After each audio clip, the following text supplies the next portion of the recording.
बिहार के साप्ताहिक मौसम पूर्वानुमान का ये बुलेटिन आप देख रहे हैं मौसम तक चैनल पर और मैं हूं देवेंद्र त्रिपाठी। स्वागत आप सभी का इस बुलेटिन में। बिहार में 29 जून से लेकर 5 जुलाई के बीच क्या कुछ बदलेगा मौसम में, आइए जानते हैं। बिहार के कुछ इलाकों में मौसम मुख्यतः साफ और शुष्क बना हुआ है। खास तौर पर दक्षिणी जिलों में भागलपुर और बांका, जमुई, लखीसराय, मुंगेर और नवादा, जहानाबाद, रोहतास, कैमूर, बक्सर, भोजपुर, इन इलाकों में मौसम साफ बना हुआ है। हालांकि पटना में पिछले 2-3 दिनों में काफ़ी ज़्यादा वर्षा रिकॉर्ड की गई है और तराई वाले इलाकों में भी वर्षा की गतिविधियां हो रही हैं और आने वाले दिनों में बढ़ने की संभावना है।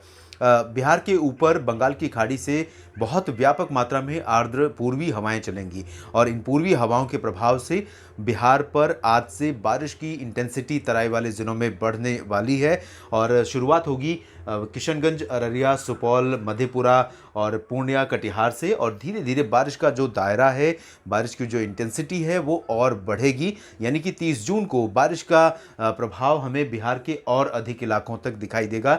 ये जो पश्चिमी तराई वाले ज़िले हैं इन भागों तक।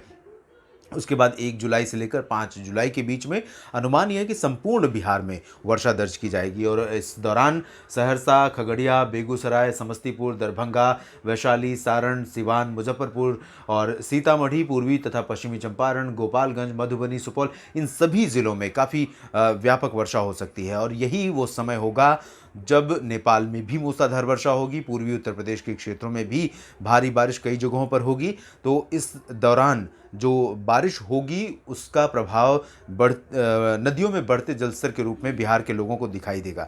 तो कोसी समेत तमाम बिहार में आने वाली तमाम जो नदियां हैं, गंडक और बूढ़ी गंडक हो या फिर अन्य जो छोटी छोटी नदियां हैं, इन सभी नदियों में जलस्तर बढ़ सकता है। आपको बहुत सतर्क रहने की ज़रूरत होगी। नदियों के आसपास के क्षेत्रों में, तलहटी क्षेत्रों में जो लोग रहते हैं, इन लोगों को सावधान रहने की ज़रूरत है क्योंकि वाटर लेवल बढ़ने से गांव के गांव जलमग्न हो सकते हैं और खेती पर भी इसका दुष्प्रभाव पड़ सकता है। यानी कि बिहार में वो समय आ रहा है जब जुलाई में आमतौर पर उत्तरी इलाकों में, तराई क्षेत्रों में कई ज़िले बाढ़ की चपेट में आते हैं। तो ये समय सतर्क रहने का है, न सिर्फ लोगों को बल्कि सरकारी एजेंसियों को इस समय अब सतर्क हो जाना चाहिए और अपने लोगों को जागरूक करना चाहिए ताकि किसी अप्रिय स्थिति का सामना किसी को भी न करना पड़े। कम से कम जान के नुकसान को बिल्कुल ज़ीरो किया जा सके, यानी कि एक भी आदमी की जो डेथ है वो इस प्राकृतिक आपदा के चलते न होने पाए।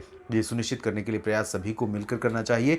नदियों के आसपास के इलाके में आप जानते हैं कि कई बार कटान इतनी तेज़ी से होता है कि मकान, बहुत मजबूत बने मकान भी बहुत आसानी से गिर जाते हैं और ऐसे में बहुत लोग ज़ख्मी हो जाते हैं या फिर जान का जोखिम पैदा हो जाता है। तो यहाँ पर अब सावधान रहने का समय है।